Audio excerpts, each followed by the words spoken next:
fashionista, welcome to my channel. I'm super excited today because I'm going to be talking about astrology and love and the planet Venus in astrology, which rules love, beauty, and all that good stuff.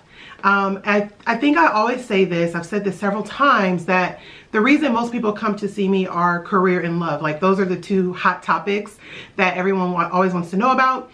And I almost always talk about love in readings. There's really never a reading that I do where someone doesn't want to know about their love life. And so I've gotten to know my clientele over the years very well. And so I'm excited to be releasing my first online course. It's actually a video course that I'm going to be offering starting next week. The course will be available next Wednesday, which is October... Let's see, what day is that? I should know this. October 23rd. So the course will be available next Wednesday, October 23rd. I'm actually filming this on Saturday, the Saturday before.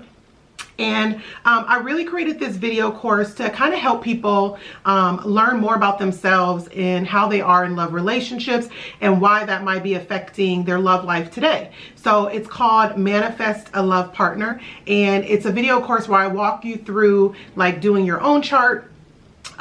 There's a workbook that comes with it. There's an ebook of all about astrology that comes with it. There's 2 guided meditations. There's a couple of rituals that people are going to do so that they can help call in the love that they want. It's a really, really cool course. And I'm hoping that any of you that may purchase the course will really love it. And there's a special running for 3 days starting next Wednesday. It's going to be, there's 3 tiers of the course that you can get. A couple of them have bonus offers, but the base price will be $49 only, which is a steal, Wednesday, Thursday, and Friday. So I will keep promoting that. It'll be available to purchase on my website. And what else do I want you to know about the course? It goes up to $122 after that. So yeah, you definitely want to hop on that. So without further ado, I kind of want to talk about love since that's the topic right now, and let's get right into it. Okay, so when I'm doing a reading for someone and they come to me for love, there's obviously several different things that I look at. There's not just one thing that's the value in going to a professional astrologer, but some of the key things that I look for: one, your sun sign, obviously, because that's like your general personality. That's your sign, your zodiac sign. That kind of tells me more of like what you like, what you don't like, your general temperament, certain things like that. I look at where that sun is, what degree it's at, what aspects it's making in the chart. The rising sign, obviously, which is your quick Cliff Notes. It's kind of what you put out to the world. People react to it because it's kind of the mask you wear, so it's definitely a big part of your personality. And your moon sign, obviously, is super important in relationships because it is dealing with like your emotions and like your initial reactions to things, and obviously that is a huge part in a relationship, how you are emotionally, especially in when I'm doing like compatibility readings. But for the most part, when you want to find out like how someone is in a love relationship, like what their style of partner is, how they come across maybe in love relationships, a lot of that is Venus. And Venus was the Roman goddess of love. It rules love in your natal chart. It also rules like money and beauty and material items and all of life's little luxuries. And Venus rules both Taurus and Libra in the zodiac. So I always want to look at Venus, and a lot of the of what's going on in the course that I'm offering is like seeing how that Venus is, not only that, other planets as well, but that's a big emphasis.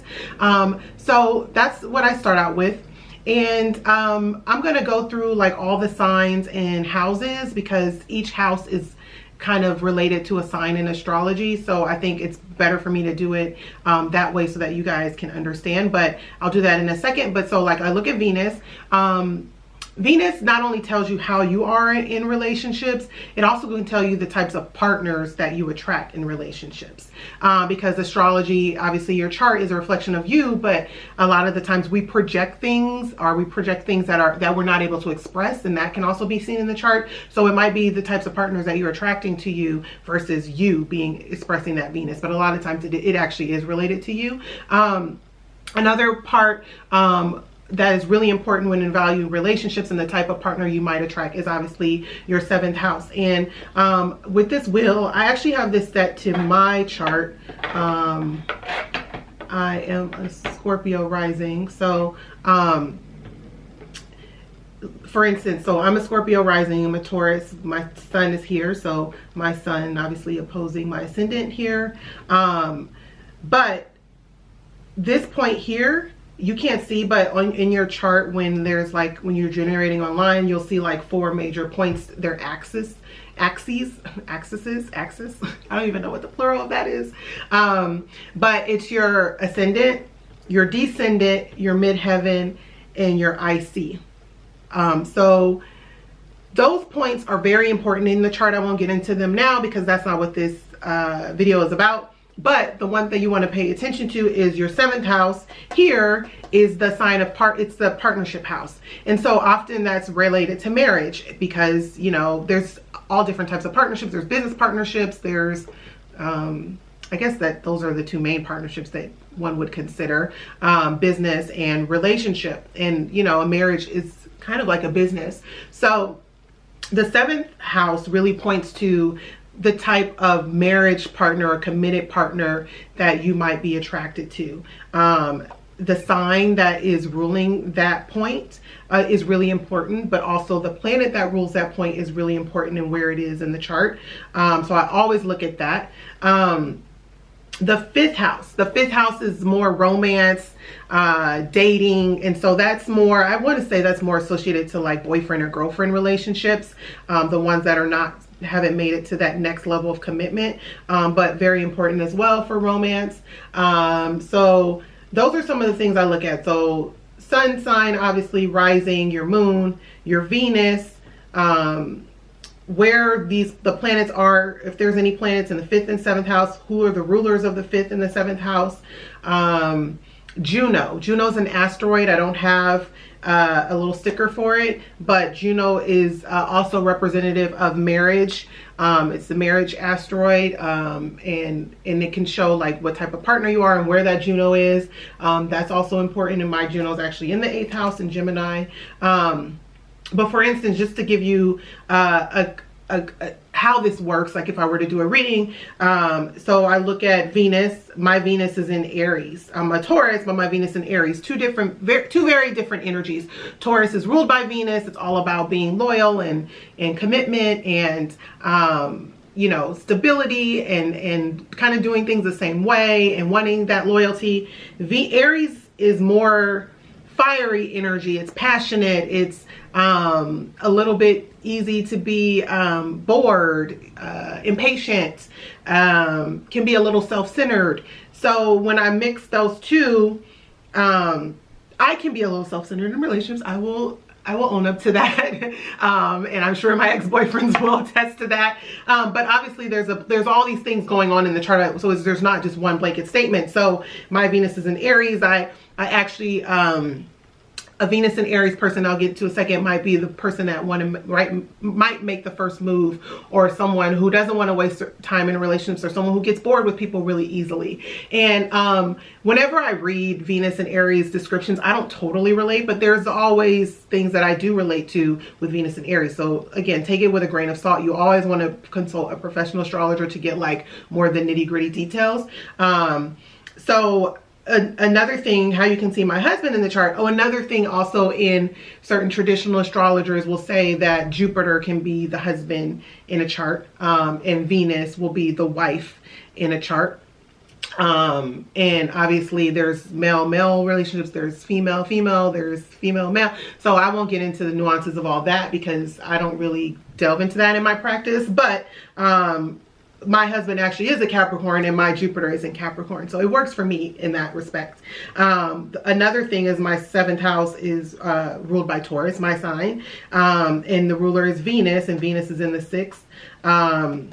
So the ruler of the 7th and the 6th could be a husband that's really into health and wellness, because the 6th is a Virgo's house. Someone that's actually a healer or in the medical field, or someone who's really picky and meticulous.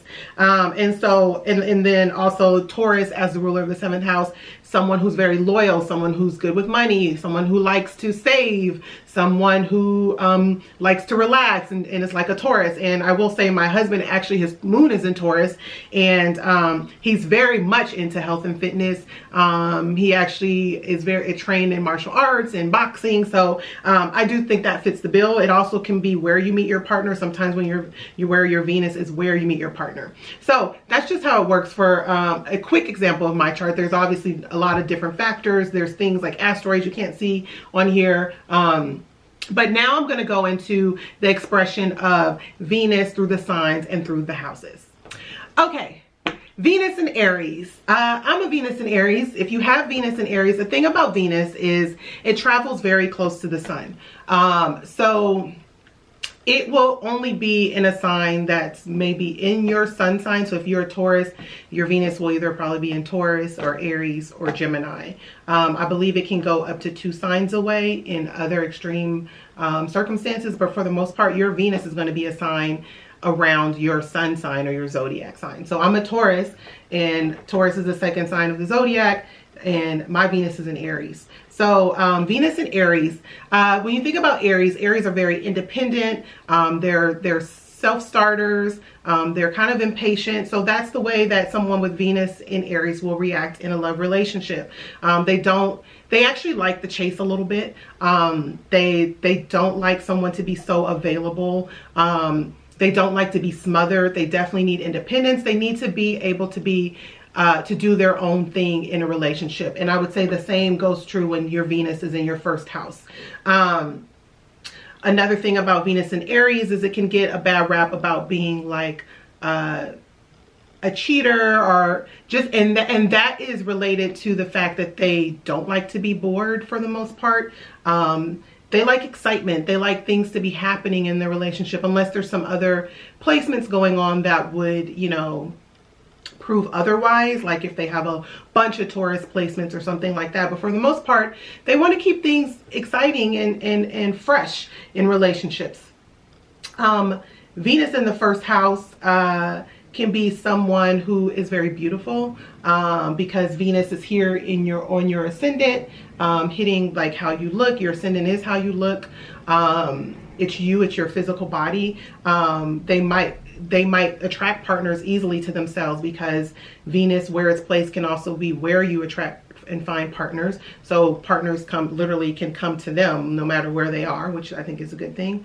What else about Venus in the 1st house? Venus in the 1st house will be someone that really enjoys life's luxuries.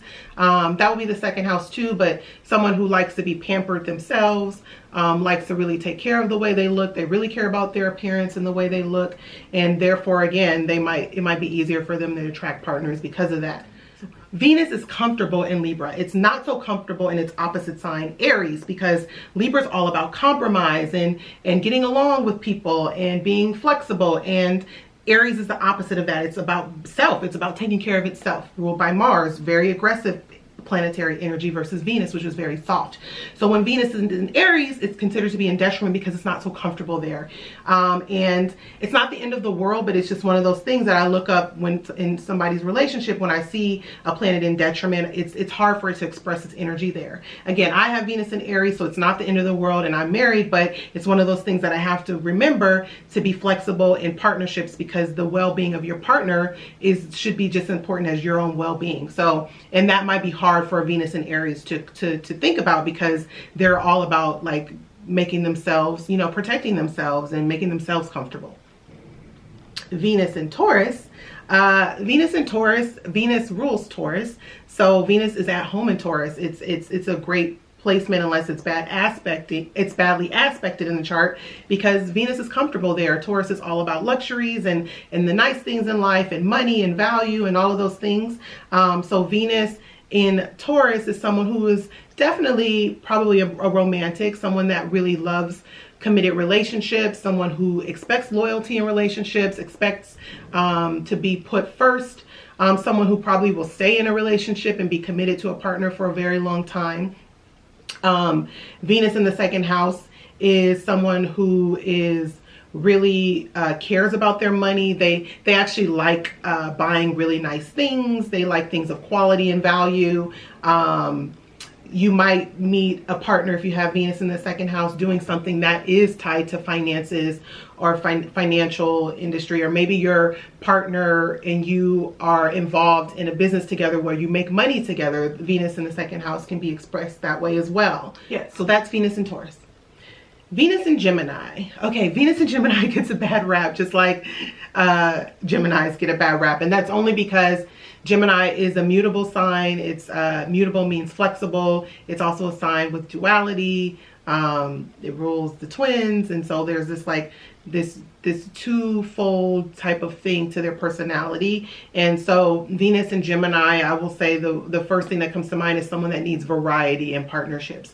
Different than Venus and Aries, where Venus and Aries needs more fun and excitement, and they like to keep things like sparked and, you know, keep the fire going because it's a fire sign. Gemini is more like, you know, they might want to do one thing one day with a partner, and the next day they want to do something completely different. They need variety. They need someone who enjoys learning about life and communicating a lot and talking. It's very important for them to be able to talk about their feelings and how they feel about the relationship. They probably want to travel a lot with their partner, even if it's short distances, just moving around through the town a lot. Same as Venus in the third house. Venus in the third house can be someone who could meet a partner through like a sibling or neighbors, or just, you know, riding their bike through town, or just moving around, or being out in their neighborhood, or even traveling short distance somewhere on a road trip or something, or a weekend trip. Again, variety is the spice of life for Venus and Gemini, and I would say Venus in the third house. Venus in the fourth house, and in Venus in Cancer. So Venus in Cancer, Cancer is all about, you know, being at home and being comfortable and loving the home and loving to cook and being a family oriented. So Venus in Cancer is someone that wants those things. They probably are someone that really, really wants a family of their own. They want to create their own roots. They probably enjoy those little things like home comforts, like their thread count being 500, or, you know, cooking a nice meal with their partner, just being very comfortable and at home, just like a Cancer would. That would be Venus in the fourth house as well. Venus in the fourth house could really meet a partner when someone brings them to their house. Literally, it can be someone that walks in their house. It could be a plumber or something to come fix their house, and then they meet them and start dating them or something like that. Or they can meet someone through their parents. They can meet someone through their mother specifically, or through family. Again, in the neighborhood, like Gemini or Venus in the third house, but someone that's like connected to their home in some way. Venus in Leo. So Venus in Leo is very fiery, kind of just like Aries.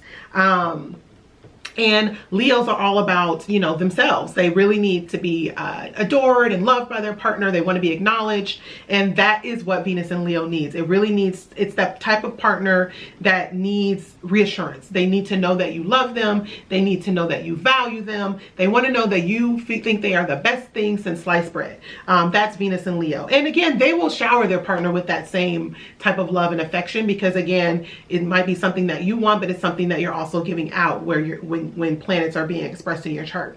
So yeah, Venus and Leo really, again, because Leo is about being regal and liking luxuries and being stoic and things like that, or maybe stoic's not the right word, but just being very just regal and on a high horse kind of. They expect that, and they kind of treat their partner that way as well. They will protect their partner by any means necessary, even if it means fighting like a lion. And the same thing will go with Venus in the fifth house. Someone that's a real true romantic is another word for Venus and Leo, or Venus in the fifth house. Someone that really loves their children. Their children might be intertwined in their relationship, or maybe they marry because they had children, and so they feel obligated because the 5th house also rules children. Someone who's very creative about coming up with dates and ideas. That would all be Leo in the 5th. Venus in Leo and Venus in the 5th house. Venus in the 6th house and Venus in Virgo. I can relate to this because I have Venus in the 6th house, even though it's in Aries. So Venus in Virgo is someone that is very meticulous when it comes to relationships and who they date. They are not just going to date anyone. They're very discriminatory. They're practical in love relationships. They show how much they love someone by being of service to them. Same with Venus in the 6th house. They will be the person that go pick up your dry cleaning, or you know, clean up for you, or you know, do something that makes your life a little bit easier. That can be Venus in Virgo and the Venus in the 6th house. Not so much a romantic to the extreme like Leo and Venus in Leo or Venus in the 5th house, but just more of like someone that really knows how to day-to-day make your life pleasant. And they actually really enjoy daily pleasures and like little luxuries that make their life easier, or things that are practical that help them. That's the kind of thing that will turn like a Venus in Virgo or Venus in the 6th house on. They can also be you know, attract partners that are fit, like the example I said with my husband, who's definitely into health in the body, and like learning about, you know, things that happen with the body, and eating right and being clean and all those things. Or they might, you know, be into those things themselves. They might meet their partner through work, because Venus rules the 6th house of work. The 6th house is the house of work and service. So they could literally meet a partner through work, or through work activities or something like that. One thing about Venus in Virgo, we talked about Venus in Aries being in detriment. Venus in Virgo is considered to be in fall, which again is another difficult placement, because Venus is considered to be exalted in Pisces. Exalted means like performing at a high level, being very happy and at home there.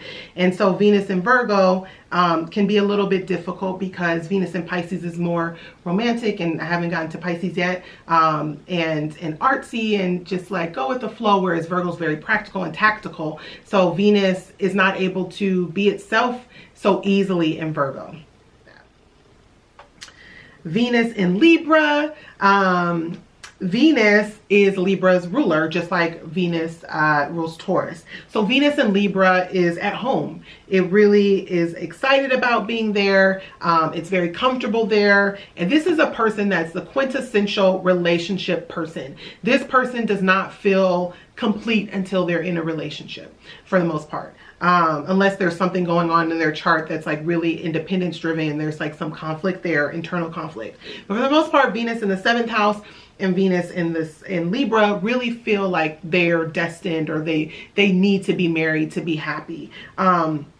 Not only in a relationship with a marriage partner, but also just around people in general. They really just enjoy people's company. They're not the person that is such a introvert. They probably need to be out, and if they go weeks without seeing other people or hanging out, they start to feel like suffocated, like something's wrong. These people really, again, they also enjoy nice things, because Venus in Libra is at home there, and Libra loves beautiful things, and they're probably very creative, have creativity about them. They're creative about doing things for their partner. They want to do creative things with their partner. They probably like partners that are into arts and entertainment, or maybe they meet their partner through arts or entertainment, or being out or at a music concert, or something that's very like artistic, or in a museum, things like that. So that is Venus in Libra. Okay, Venus in Scorpio. Ooh, I feel like this is a very sexy position for Scorpio, for Venus, because Scorpio rules the genitals, and it is related to sex and astrology. But Venus in Scorpio, again, is also considered to be in detriment, just like Venus in Aries, and that is because Venus is at home in Taurus. It rules Taurus, and Scorpio is opposite Taurus. So again, Taurus Venus would be someone that is very, you know, forgiving, and even though Tauruses are stubborn, Venus and Taurus will be someone that's more flexible and, you know, catering to their partner. Whereas Venus and Scorpio, it's a Mars ruled planet, and again, Mars is all about action and aggression and fighting, and so Venus and Scorpio is very passionate and feels very strong about what it believes. And so Venus and Scorpio can be someone that wants all or nothing. They want you all to themselves. They will not compromise when it comes to someone that's going to cheat on them, or not going to give them all of the attention, or not going to be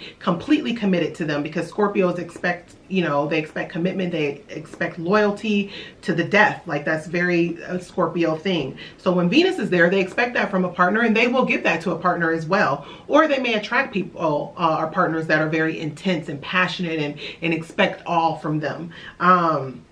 It's a sign that is not so flexible, meaning it's almost their way or the highway sometimes. It can be very explosive in relationships. I like to say passionate, but passion obviously is, you know, there's varying degrees of passion. It can be like overly passionate, overly sensitive, because it's a water sign, overly dramatic.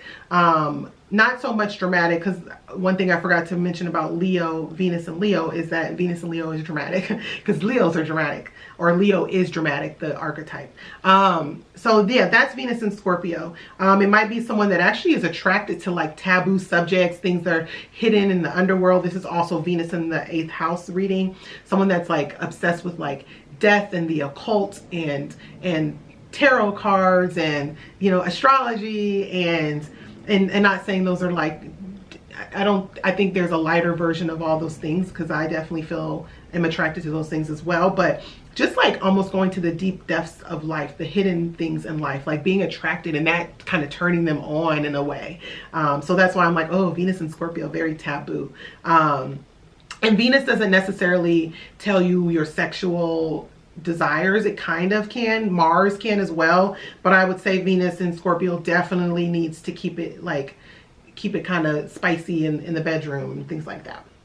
Venus in the 8th house can also be someone who you know, their money is really tied to their partner in some way. I mean, because the 8th house rules money that you make through a marriage or resources you have with a partnership. So Venus in the 8th could really be someone that, like, you know, goes into business with their partner, or their resources are really tied up together or something like that. Venus in Sagittarius. Okay, so Venus in Sagittarius is someone who will always need to be free in their relationships. Much like Gemini. Aries needs space. Also, Gemini needs space in relationships. Leo kind of to a certain degree, but not so much as those. Sagittarius is a fire sign. Again, it's fiery. It's needing freedom, because Sagittarius represents freedom and travel. So this is a person that will never fully be tied down and identify with being in a relationship like a Libra might. Yeah, that doesn't say they're not going to get married, but it's like they'll always maintain some level of independence within that marriage. They might meet their partner traveling, because this is Venus in the 9th house as well. They can meet their partner abroad somewhere. Maybe their partner is a foreigner. Maybe their partner speaks another language. They might meet someone in college, or in some sort of PhD program, or just while studying something, or even if they're religious in the church. You can meet your partner in the church. You can also be someone that you and your partner travel a lot together, and that is like a foundation of your relationship. Or someone where you need that spiritual connection with your partner, because Sagittarius is a spiritual sign. So that's Venus in Sagittarius and Venus in the 9th house. Venus in Capricorn and Venus in the 10th house. So Venus in Capricorn is very practical, again, just like Venus in Virgo, but in a different way. It's someone who wants a partner that is of some sort of level of, like, someone known in the world in some way, someone who has a good reputation. That this is also very much Venus in the 10th house. Someone who would date like a politician, or someone who would date for someone's status or something like that. That's Venus in Capricorn, because Capricorn is all about status and growing and elevating. It's someone that's loyal, because all the earth signs are loyal, but Capricorn is too. So even though they do want these they have these little nuances they have about their partner, like having to be successful and things like that. They will be loyal to a partner because Capricorn is an earth sign, and again, represents loyalty. Someone who would be like interested in, oh, this would be good, Venus and Capricorn, someone that marries their boss, someone that literally meets someone in work, and maybe you end up dating your boss and you end up marrying them, and it like raises your status in life or some way. Or you could be the boss to someone you date. So astrology is always usually expressed in different ways. If it's not happening to you, you're doing it to someone else or something like that. So that's also could be Venus and Capricorn, which I find very exciting. That could be like a good, I know there's movies about that, but like meeting someone at work and then like marrying them or something. Reminds me of that Beyonce movie that she did with Idris Elba, and they like, she was a secretary and then she ended up marrying him, and then the girl, was it Ally Webb? Someone, the girl that played the stalker, like tried to break them up. I digress. Venus in Capricorn can also be a little bit cold in relationships, like because it's a Saturn rule sign, so it's not going to be super affectionate unless there's other things in the chart that show it, but they'll be more practical and loyal and show you through maybe buying you a nice gift from time to time, or buying you something very practical, like buying you a computer, or I don't know, something like that. I would say Venus in Capricorn has pretty good taste as well. I've dated a Venus in Capricorn, and he had very high quality standards of things and was very, you know, giving in that respect. Venus in Aquarius. Okay, Venus in Aquarius is another independent needing to be independent sign. And that's because Aquarius is all about independence. It's all about being forward thinking and being a little bit quirky and being eccentric and different. And so Venus in Aquarius is someone who might be very quirky in relationships, or really attracts people that are like just not the average Joe walking around on the street. Like this would be the person that's like dates an astrologer. My husband has Venus in Aquarius, or and he himself is very spiritual and into spirituality, or someone who dates an astronaut, or someone who would be another Venus in Aquarius, someone who dates like someone who's like a politician, or someone that has to deal with the public. And that's because Aquarius is the sign of humanitarian, and a lot of them are actually really good with people and being in positions of being like amongst people but not taking their energy on. So that could be Venus in Aquarius. Someone that can be a little bit cold in relationships a little bit, because Aquarius's traditional ruler is Saturn, and Saturn is all about cold. And so like, you know, when they're not going to be so warm and affectionate, again, they'll show their love for you in an intellectual way, or through expressing it through words, or maybe chatting, but they can be a little like distant. They're not going to be someone that's like cuddly and super romantic like their opposite sign Leo. They're going to be a little more like stoic and to themselves, but they can be loyal. So because Aquarius is a sign that's kind of, it's considered to be like, people always refer to it as detached and unemotional. So do expect some of that in a relationship when you're with the Venus in Aquarius. But they still can be loyal just like any other sign, especially depending on the other placements. Venus in the 11th house, someone that can meet a partner through friends, groups, networking, that sort of thing. Someone that needs to actually spend time with their partner amongst friends, like they kind of prefer being on the social scene. Someone that can make money with their partner, because the 11th house is the second from the 10th. So that could be, that's like how you make money through a career. So it could be how you make money with your partner, or again, partner being tied up with money in some sorts. So yeah, that's Venus in Aquarius, Venus in the 11th house. Venus in Pisces. So Venus is considered to be exalted in Pisces, means it really likes being there. It's very comfortable there. It's very well expressed in Pisces. And so Venus in Pisces is someone that's, I would say, like a textbook romantic, kind of like a Libra, Venus in Libra. Someone that really enjoys like music, and they're very sensorial. Is that, yeah, sensory driven. They're very sensory driven, much like Taurus, because Venus in Taurus is definitely sensory driven. But Venus in Pisces enjoys those little luxuries. They dream. They're very idealistic about their partner. Could be just because the planet is exalted doesn't mean it's always good. It just means they're overly idealistic about what they should have in a relationship. Like they think they can have everything on this list and that they can create this person of their dreams. And I'm not saying that you can't create those things, because I believe in miracles. I believe in creating things in your life, but it could be a little bit on like the not being realistic side.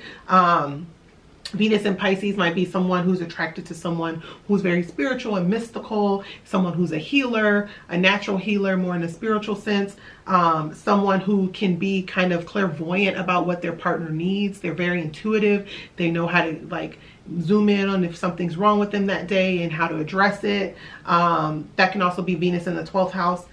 Venus in the 12th house can be a difficult placement though, because it could be someone that doesn't see red flags, that's kind of blinded. Again, that's that exalted Pisces connection too, with Venus exalted in Pisces, like, because the 12th house is all about hidden things, unseen. It's your subconscious, so it could literally be blinded by things, that red flags that maybe a person would see on the first date. Maybe they don't even see it, or someone who, you know, their partner isn't who they say they are, or because again, Pisces, its modern ruler is Neptune.